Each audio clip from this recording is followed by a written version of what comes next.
Walagi ni lagi halagi ko ade no. We ya so topa do no.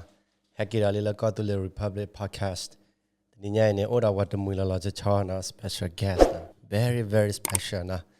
Ora tewada do ne ya. Ora tu po tawa no. Excited the numbers chila no. Ako de ne na ni nya ni na. Poktulo mu wa ra pa do bu mu ga no. Yetinya mila ta uwala mana. Ye ko ko mila ta uwala na. Ko ne betul mu ba la ko to the Republic podcast na.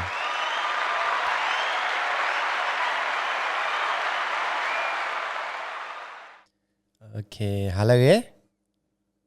Walagi no. Okay. Ti mana ta khudo ma na chokta ne. Masibluna la na tulo ye invitation na. Yeta kwe mu na. WW no. Awera yetinya na exam o na. Ta do se o ta club ba. Delay ne.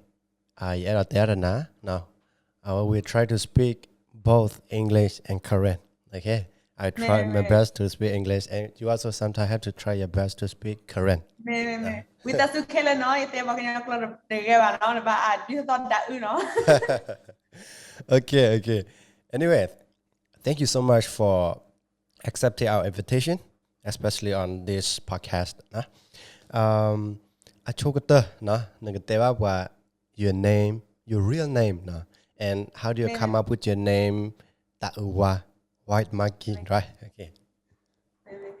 So, lagi no imi Sahale kalau imi Sahale baknya kalau imi Dawa bio kalau imi Miopyu. My name was given to me by my puddies in the Gaye.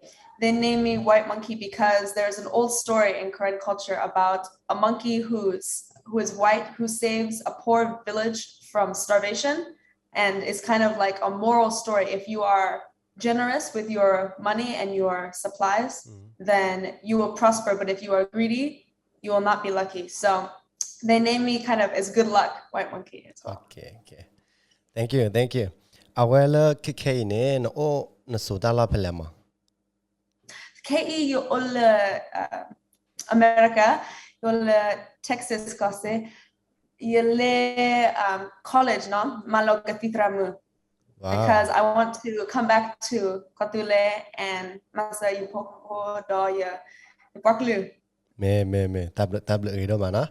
Awe le pastinya nasani ya your age. Me KE all kisita ni. Kisita 21. Me 21. I'm 25. I'm younger. I'm older. Ya tak apa ada cek dah. Awe na tema puan na dopu operan hipokopo operalema. Me ya idemu odaga do ya.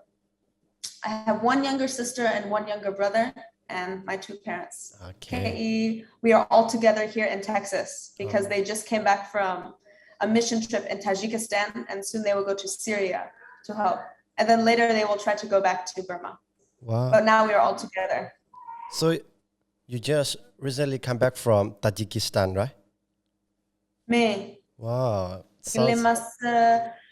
The people of Afghanistan. I think Afghanistan, no? Yes. The situation is Riyaba. So you pokopole masa Afghanistan, and now they come back, and soon they will go to Syria to help there as well. Oh, okay. Interesting. Our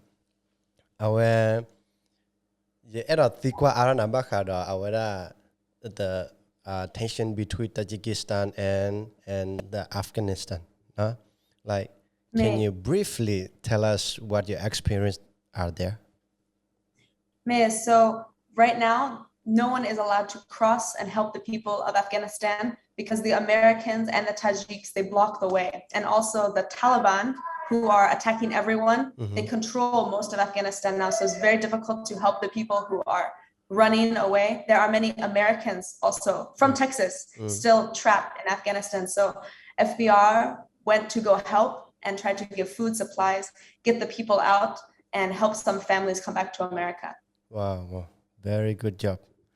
Thank you so much. And what about I heard about the Northern Alliance resistance, right? In the Me, Tajikistan border with Afghanistan. So like, how do they stay the movement of resistance still exists or not? exists, but they lost their last position, I think, 1 week ago. The Taliban is control everything now. Okay. Thank you. Um, okay. Like KK เนาะ KK นี่ในเกี่ยวละอเมริกาตะโจโพคนเนี่ย Me, เอาไว้ได้ในเตบ้าบวาเซียเอาไว้ได้ในมานู่นแหละมั้งมันก็ในเตมันก็ในทอดโจนทอดเนอร์สเนาะในอะไรแกเรา me. ก็ที่ตราก็ในเต Iya, บ้าบวา malo ได้ ke เจ็บ titramu, do ye demu malo uh kethi sapokopo, like veterinarian wants to take care of animals. โอเคเอาไว้ so ในตัดตัวเนี่ยในเมพลอร์กที่ไปอเมริกาเนี่ยในแค่กี่แล้วก็ตุเลรอดเดในก็มาเจอกันยอพอเมีย Me. I want to come back and work in Burma. When I graduate from nursing school, in Kakule, Tekeye, we have one school that we train medics how to do surgery and how to do basic medical care. So I want to come back and then help them. Okay, very good. Yeah, I think Araba can education background, nah? Like I heard you when you were staying in current stage, you also you were homeschooling by your parents, right? So My mother is a teacher, Okay. and so she teach all of us 3 children. We used to have to carry our books in our bag when we would hike through the mountains, and when we would go visit the IDPs who run away from the Burma army. So whenever we are free, we do our school sometime on the side of the road in the jungle with our THoo here on the shoulder. Okay. They try to take our book and destroy it. Okay. And so, yeah, my mother, she does a great job. My sister and I are in university, but my brother, who is 16, he is still studying with my mother. Okay. Wow, that's when it kapakoyana. It might be very difficult, right? So like so like do you find any difficulty in homeschooling while staying in a jungle? A little bit, but because we grew up doing it, we don't know anything else. Okay. And so we learn how to overcome the obstacle. Okay. And also we have many good Padi and Mua. They help us a lot. Okay. And they always encourage us. You have to study. You have to do this. Okay. You have to go come back, support your family. And so they encourage us a lot. Okay. And we have a very good example for us and encouragement. We want to study and learn so we can come back and help our people. Okay. By the way, I think I forgot to ask you, like, where were you born? In current state or in American? I was born in Alaska state. Oh, Alaska. But I was only Ishimo Tala, and then we came back to Yoko and Kopile. Oh, okay. So I lived in Thailand, Kotule, Syria, Kurdistan, Kisitani. So Okay. yeah, but still I cannot speak. I cannot speak Bukanyakla very well, so with us soon, no? No. We understand. No, you speak much more better than the rest of us. Like some Korean can't even speak Korean, no, but you are white Korean, but you can speak Korean, no? I hope one day I will be able to speak better. Yeah, very. Let me ask you about your education. Which subject that you are interested the most? So So I wanted to become a singer first. Okay. I don't know if you know the band Glowing Kwe. Yes. Oh, I love them a lot. And Kipyu Jaldain, she is Burmese singer. Okay. Yeah. So when I was younger, I really wanted to become a singer, but then I thought maybe I can do both. I want to become a singer and also help the people in Burma, because when we are going through the jungle, many landmine victims and many people shot by Burma army. So I thought I want to help them in a physical way. So I thought I want to go become a nurse and study medicine so I can come back and really help the people there. So you want to be both artist, now musician, like Meh. singer and nurse. But Any chance I can get, I love to sing. I was up in Minnesota State and I sang with a Korean concert put on by a man named Kusa. yeah, He yeah. runs under and so he invited me to come. And so I got to go sing, and also I'm still studying nursing, and so it's both. Whatever God wants, it's all good. I saw your performance and you speak Korean. Hey, you sing Korean song. I like it, nah. I almost requested you to sing a song, but it was online like interview. That's why I'm concerned about the song system, right? You can sing for us later when we came to the end of the show. And can you tell us like what is your dream when you were a child? Are you dream to do you dream to become a nurse or to become a singer or anything else? No, my dream is to become a singer. I wanted to be like Glo and Gwe and sing. Actually, my favorite things to sing are Burmese and Korean songs. I cannot speak a lot of Korean, but I can sing more than I can speak. And so I always wanted to be able to perform, because when we would sing in front of the villagers and do small concert, everyone's very happy, and it makes them forget all of the bad things that are happening. The Burma army is very close. They have a lot of problems, but when everyone comes together and it's like you give a lot of hope. And so I like that. It makes me feel encouraged. If you have any chance, now if time permits, you come to visit our place, and I will introduce you with the team Klurokwe, right? Now we are staying together. And I hope so. Yeah, you can even collaborate with them. Okay, they are very welcoming and very kind. Like even me, like also you think I saw your video. Yeah, because you sing too, no? Yeah, I was also a part of the big collaboration. I'm very, very happy. It's not because of my talent or quality, no, nothing as such. Just because like they are welcoming, so they want to promote the younger generation, right? That's why. So if you come here, surely you get to do some collaboration or feature there. Just to meet all of you is good for me. It makes my heart happy. So, okay, my next question is like, what is your hobbies when you have time? What do you usually do?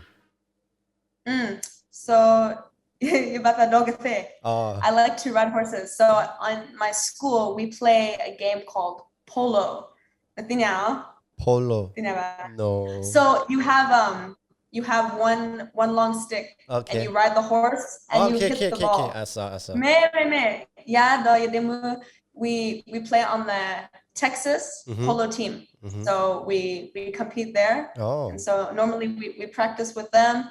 I sometimes play guitar, and then also we work at different ranches as well to raise money. I like to raise money for my family back in Burma. So my putties and ruas, they live in the jungle. So I like to like give some money, and then we buy them Christmas present for Sweet December, and then bring it back. And so, yeah. Very nice, very nice.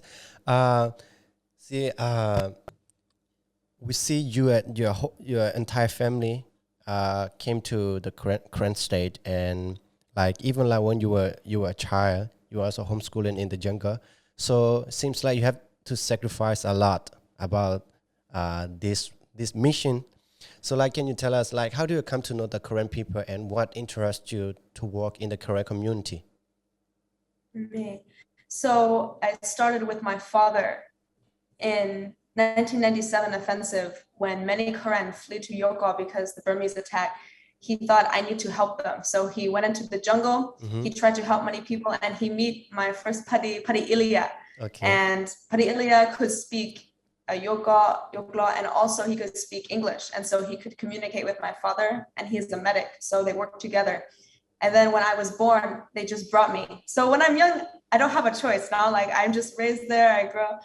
But when I get older, I really start to understand how much I love the Korean people, because in Korean culture, people are very humble. Mm-hmm. They are very generous and kind. Mm-hmm. Maybe they only have one chicken, but they will feed you that one chicken if they have nothing else. Okay. And everyone is welcome. They nikamui all the time. Yeah. And is very free. You know, you go to Katule, there's no stoplights, there's no speed limit, there's no rules. You can be free. You can just go into the jungle and I love it. And they also, even in the most difficult situations, they are always thanking God. They always praise God. So it's very encouraging to me. Like, they lose their homes, they lose their family, but they still choose to pray, and they say like, thank you for everything. And it's very impactful to me. So I want to live like this. They encourage me to be a better person. Yes, thank you. The next question is like, who motivates you or inspire you to join this mission? Or is it your parents? Or like you say, you have no other option, just to join the team? Maybe just take me. No, when I'm little, it's like, you know, they bring you into the jungle. You cannot, okay, I will go now, I will just leave. No, you cannot just go. Okay. So, but I like it a lot. So I don't want to be anywhere else. Especially when I'm older, I have the decision to choose whether to go to America or to study or to work with my family. But I chose to stay with them and finish my school, my high school there, because I feel that it's like God's mission for us is to help people who really need it. And so my buddies and my parents and people around the world encourage me to do something that makes God happy and helps other people. So I feel working for FBR is a good way to do that. Yes. Really, your family is a source of aspiration for many people, like especially for the current people. Like for me, even I watch the documentary that I published. So I really watch it? Yeah, I watch it, and then brother, do you like it? Is it good? Of course, it really inspired me. I watched not even like some clip like for recently there's a documentary that I released in the cinema, right? So I watched that one, and I was waiting for so long. At that time, I was in Bangkok doing my master degree. So I watched the documentary, and it really touched my heart. You know, like, I am the current people, but I don't even do these things. I can't even help my people like the way this group, this family help the current people. You know, that's really touched my heart, and I really, really appreciate all you guys' work and all these missions that you have put into effort. Thank you so much. Well, thank you. We love your people. We really feel like you are our family. And so we are so thankful that the Quran still let us work in Burma as well. So we're happy to do it. And the team, Free Burma region. So can you tell us, like, what is basically Free Burma region is? So Free Burma Ranger is non-profit humanitarian organization. We work on the front lines of different countries to provide direct support to IDPs or people who are fleeing from attacks of different people. Like in Syria or Kurdistan, it was ISIS. In Karen State, Kachin State, it's the Burmese military. We have a training in Dawapla in Kapule, where we take people from different ethnic groups, Arakan, Kachin, Pa'o, Shan, and we teach them basic, it's not military training, but it's like humanitarian training, how to navigate through the jungle, how to help your people, how to do basic medical care. And we only have 3 rules, is that you have to read and write so that you can write medical dosage, and you have to do this for love, because we do not pay our volunteers. All our volunteers, they raise their own support and they come out of their own money. And also the third one, you cannot run away if the people cannot run away. So if you are in a village, you cannot leave until the last pee or poo-poo, they come with you. You have to make sure you stay with people. And so anyone can join our organization. You do not have to be Christian. You can be Buddhist, atheist, Muslim. We have everyone, but you have to work for love and believe in it. Okay. So like specifically, can you tell us what is your role and responsibility in the team? So KE, I'm not really part of the team because I'm going to school, but when I work with the team and go on missions, I help with the dentistry a little bit. So I help pull the teeth, and also I help with our horse and mule team, because in Katule, many places you don't have tholo, you don't have cars, you don't have motorcycle. And so we have to take all our supplies with the gathe. So my sister and I, we take care of that. And in Syria, I help drive our ambulance, and then just general logistic, and also the GLC program for the children. I help direct like our plays and our songs a little bit. So a little bit of everything, whoever needs help. Okay. See, for me, I stay here and I look at the documentary, I look at your actions and everything. It seems to me very, very risky and dangerous road. So can you tell us, right, is there any moment that you have really close to the enemy, have encountered the enemy? When we were in, many times when we were in Burma, then many times in Iraq and Syria. One time I was recording with my camera, and we are looking out on the desert, but there's many ISIS there with the guns, but Tiba, no? We cannot see them. They're very kufu. So I'm filming, and suddenly I hear and they shoot by my head. Wow. And so my father, he pulled me down before they shoot over. So very lucky. And then one time they shoot the mortars, no? And so the big explosion, boom, boom. And then Dawapa, my father told me, okay, you have to go into the small bunker to hide. And I think, I don't want to go. I don't want to leave my father by himself out there. But everyone survived, and they stopped. So yeah, many times close to gunfire and shooting. Basa is like where we need to be, is where God has us. And there are many other people there who are suffering. So it's good to stand with them and show them they are not alone. See, I can say that you are very brave. The teams are very brave. So like, the team is very brave. I'm not very brave. So like, how do you get this kind of bravery? Is that from anyone, or just like, let's say we are Christians, so is it from God, or can you tell us a little bit? I think for each person is different, but from what I learn is that it says in the Bible, so I'm Christian, and I believe what God says, and in the Bible it says perfect love casts away all fear. It throws it out. So if you ask God for love, all of your fear will go away. Because if you love the people you are with, you are not afraid to die with them. You are not afraid to lose your life or lose your things for them. So whenever I'm in a situation where I feel very afraid, I pray, oh God, am I supposed to be here? Is this a good place?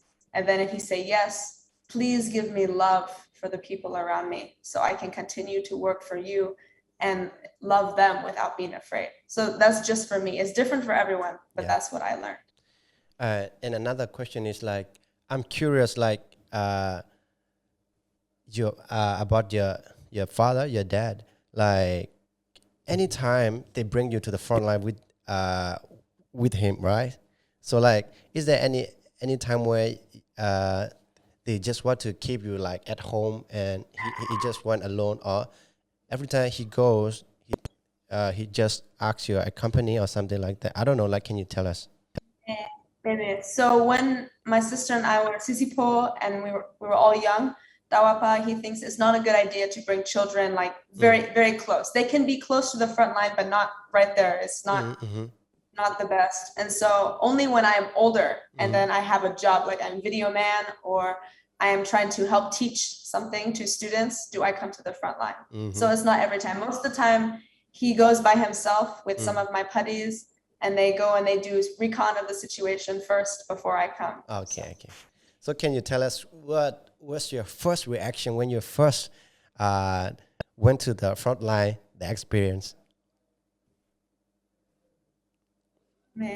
So in Syria, I think it was Iraq. My first experience was the one I told you about when I was filming. Yeah. And it's also my first time really having the people shoot at us before. Yeah. And I never really hear it so close. So I'm just filming, and then I hear zing, zing, zing.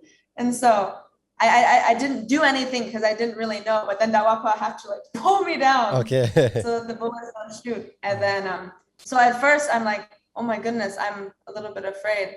And then another time we were in the country of Sudan. It's in Africa. Yeah, yes. We were trying to help the Sudanese people who were being attacked, and there was a plane that came over us and then dropped a bomb. And so everyone's get down. And so I tried to film the whole plane, film the bomb, and then it exploded and we went to help. So for me, it's like,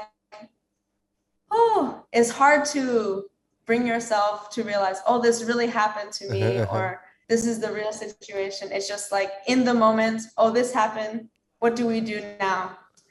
And yeah, it's hard to explain, no? Yeah. See, really, the way I look at you guys are very brave and you earn my big respect.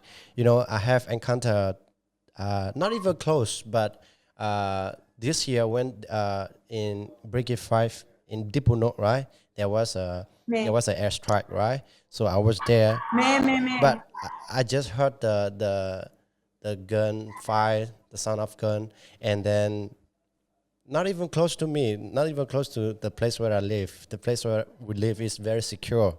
Thai securities are there, but I still very afraid now. For example, if I am your place, went to the front line, then I don't know how maybe I can't even talk, I can't even walk. I think I will be very. No one knows until the situation happens. So yeah. So, if you ever want to come with FBR, you are more than welcome. Of course. I really, when I see you guys, I really want to join. See, when I see Takbawa, right? He went to the jungle, and then I join him. Okay, so next time, if time permits, if opportunities are there, I would love to join you guys. And I might not be able to help in any day, but just to sing with the villagers and the IDP people, that would be fun, right? No, it really blesses them. They like it a lot. Yeah. So I'm sure you will help. So can you tell us what are the biggest challenge that you have encountered so far, and how do you overcome it?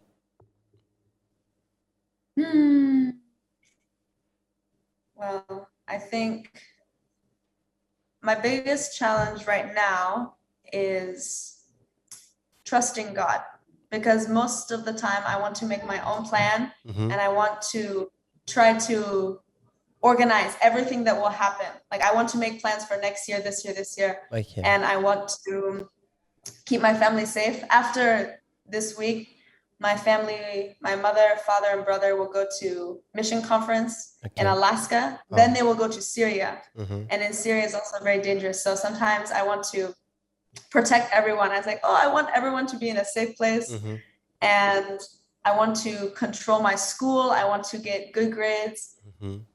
But I need to practice trusting God more, because I need to trust He has a better plan. Because if I try to control everything, it will not work. So for me, the biggest challenge is trusting God, and how I overcome it is always asking for Him to be with me.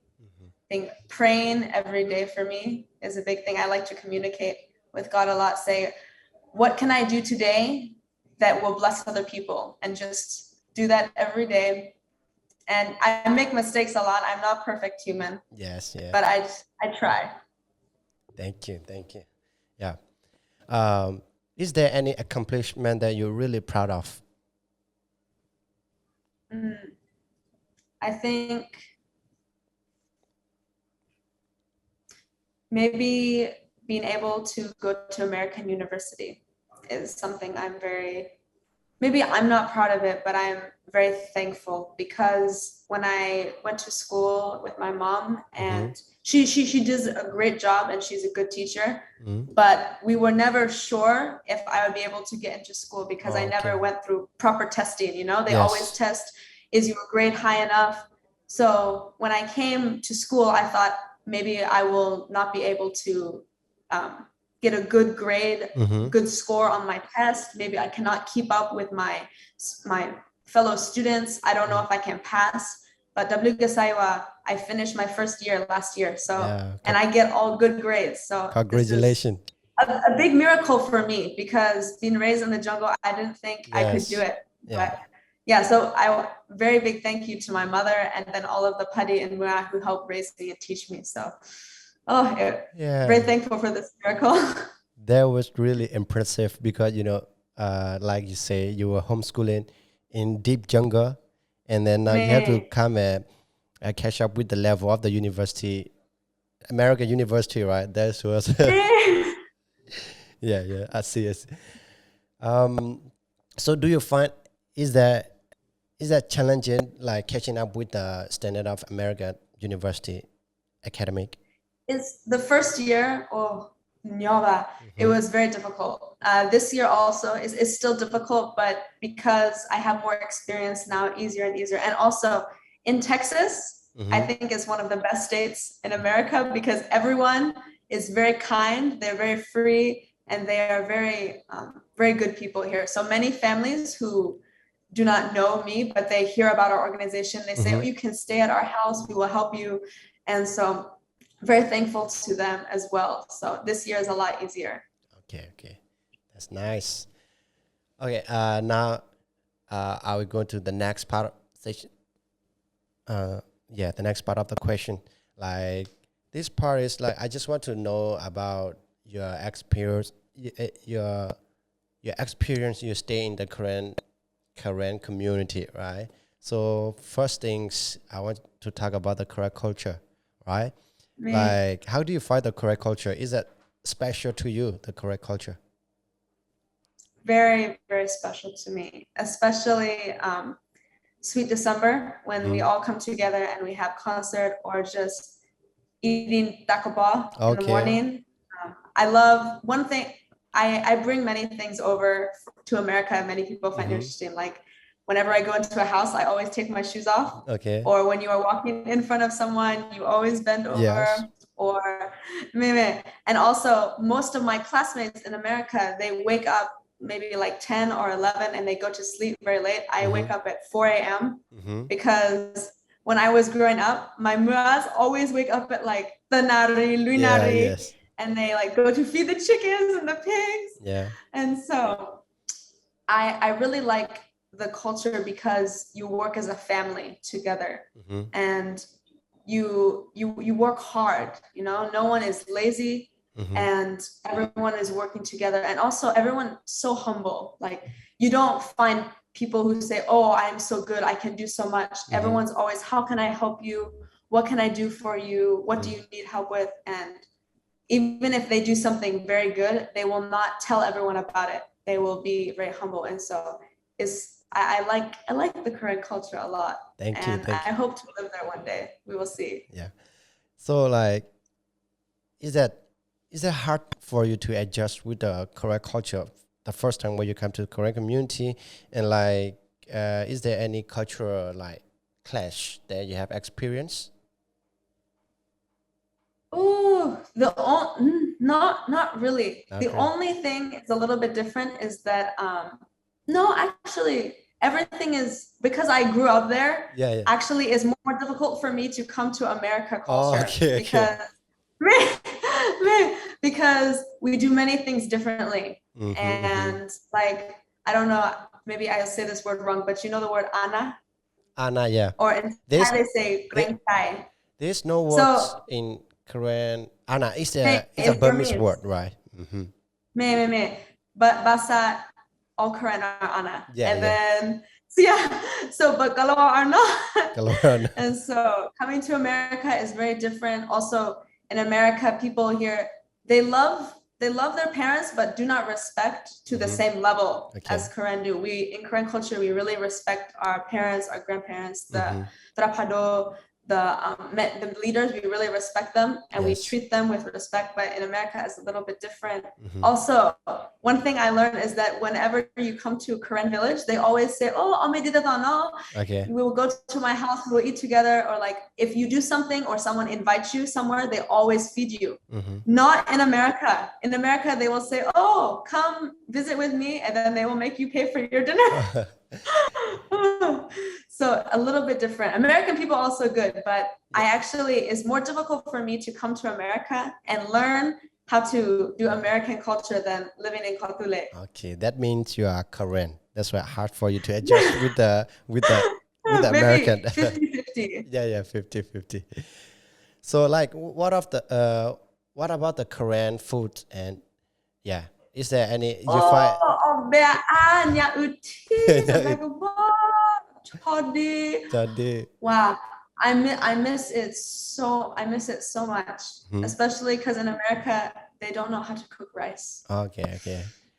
So So no, ito lang ko, no? Basta is I love it a lot, especially the sticky rice and the chili.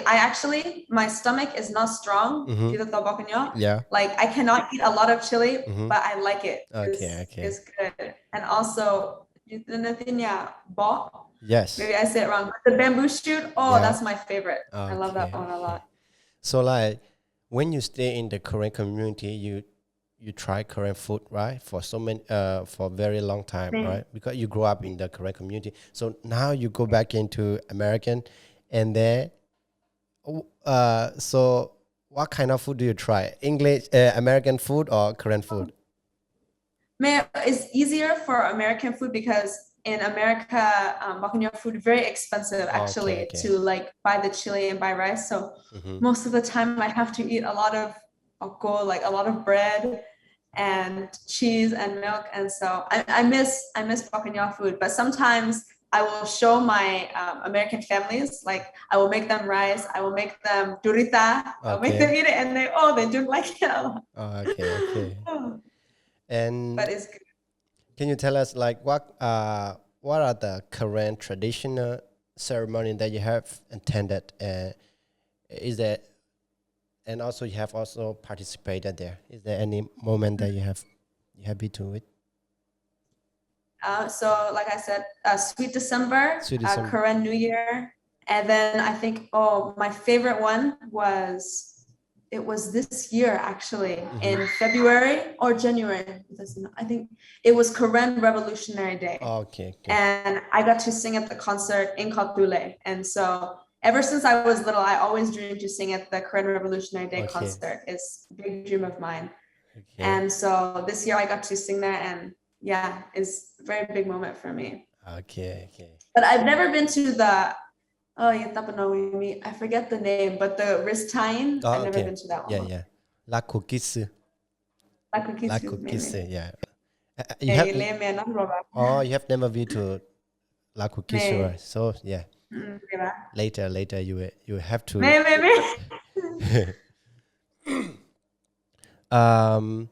like here my question is like you stay in the Korean when you stay in the Korean community you sleep in a bamboo house, right?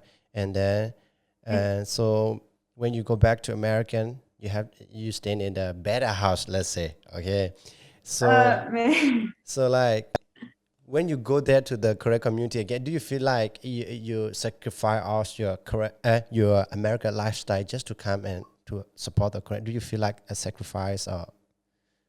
Not really. Actually, I have a funny story because the first night I went to American college, I'm very nervous because it's my first day of school and I don't really know what to do. My first time away from my home. And so they gave me a very nice bed, but because I miss my home so much, I took my blanket and I slept on the floor. So actually, to this day, I am more comfortable. Like, if I am very nervous or very worried about something, if I sleep on the floor, I can go to sleep very fast. But in a bed, so I don't feel like I trade it off a lot. Okay. Can you tell us like after you graduate from your nursing university, what is your future plan? Like in a short 5 year terms, like how do you see yourself in a 5 year time? Man, so oh, really wherever God wants me to go. I hope I always listen to where He guides me, where He wants me to go. Basa. My dream is to come back to Kotule and then work for FBR in Karen State and be with my uncles and aunts there. So as soon as I finish nursing school, I'd like to maybe work in America, raise some money, come back, stay in Kotule, work, raise some money, come back. So go back and forth. Okay. Very good plan. I wish and I You pray will that, see, no? yeah, You yeah. lucky ba? I wish and pray that God will give you like strength and health and protections, and you will you'll be successful in the mission that you have already planned. Okay, like really, I'm really like really inspired by your family, your missions, and I hope one day I will meet you in person, and that would be a dream come Man, true. And you know, man, like, I hope to visit you sometime. yes, and you are when me also I'm interested in music, in art, so I do music and art, and also I have a heart for my people. I'm very nationalistic as well. So so like when it comes to the humanitarian work, like go to the IDP or all those things, I'm really interested to it. So we pray that we meet one day together when we come to Katule. I hope so. I Yeah. really hope so. And thank you so much for your time. I have now we have spent 44 minutes, right? So it was really nice to talk to you, and I have learned a lot. So like before we end the show, like can you encourage the youth, especially the current youth, like in any field, like it can be in education or in the humanitarian field or in any field. Can you encourage us? Man. So, whew, my first encouragement to the Karen young people is to, when you feel like you don't know what to do, ask ask God for help. Ask Him, and He will give you the perfect plan. Even if you don't believe in God, you can ask. Maybe you will hear something, maybe you will not, but you don't know until you try. I really encourage you to remember where you came from, your home, your country. Do not forget your mother language. No, it's so important to remember where your parents' history came from, how they got to where you are now, and to not forget everything the current people are fighting for, freedom and justice in their land. And you can do this by praying. You can do this by raising awareness. You can tell your friends, you can tell your school, you can tell other people about the situation in Kotule. You can post on social media. You can find different organizations to support, and or you can also go join yourself. So any way you feel God leads you, try to help your people, because we are all a family here. We all need each other's help, and when we work together, we can stop any enemy, and then we can win our battle for freedom. Yes. Thank you so much. One last thing is, please send my regards to your family, your father, your whole family. It was like I just saw you in the documentary, right? In the let's say in the video clip. So now having a chance to talk with you is really, that's why I'm really nervous, and also I'm trying to speak. Sometimes my sentences doesn't make sense you as well. speak amazing English. Amazing. Thank you. And and like I said, God bless you, your home team, and your whole family, and you in your academic life, especially because you really have to adjust with the university. So thank you so much. I think we will have to stop our podcast here. Luna, thank you so much for having me. It's a big honor to be able to speak to you as well. I hear a lot about your work, so thank you for everything. No? Thank you for seeing my work as well. Thank you. I'm really happy. Okay. Bye bye. Bye bye. W. W.